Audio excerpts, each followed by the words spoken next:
પીજીવીસીએલની આગામી 25 ફેબ્રુઆરીના રોજ mega disconnection ડ્રાઈવનું આયોજન નિગમિત કચેરીની સીધી સૂચના મુજબ કરવામાં આવ્યું છે. પીજીવીસીએલની ભુજ વર્તુળ કચેરી હેઠળ આવતા ગ્રાહકમાં રહેણાંક, વાણિજ્ય, ઔદ્યોગિક, ખેતીવાડી વગેરે વીજ જોડાણમાં મોટી રકમ ગ્રાહકો દ્વારા ભરપાઈ કરવાની બાકી છે. આ ડિસ્કનેક્શન ડ્રાઈવમાં આવતી ભુજ વર્તુળ કચેરી હેઠળની તમામ પેટા વિભાગીય કચેરીમાં ડ્રાઈવ સમયે બાકી વીજ બિલના લેણા ધરાવતા વીજ ગ્રાહકોના જોડાણનો પુરવઠો સ્થળ પર જ ડિસ્કનેક્ટ કરવામાં આવશે.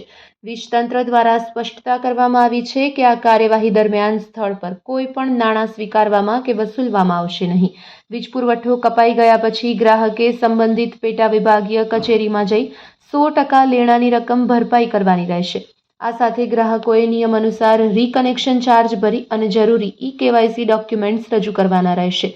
ગ્રાહકોને સૂચિત કરતા જણાવાયું છે કે બાકી લેણાની રકમમાં અધૂરી રકમ સ્વીકારવામાં આવશે નહીં.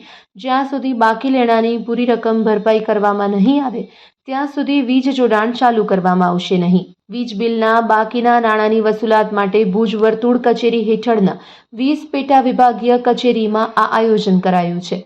બાકી વીજ બિલની રકમ ધરાવતા ગ્રાહકોને તંત્ર દ્વારા ફરીથી અરજ કરવામાં આવી છે કે આપનો વીજ પુરવઠો બંધ થાય નહીં તે માટે બાકી વીજ બિલના લેણા રકમ તાત્કાલિક સ્થાનિક પેટા વિભાગીય કચેરીમાં અથવા ઓનલાઈન વિવિધ માધ્યમો દ્વારા ભરપાઈ કરી આપશો.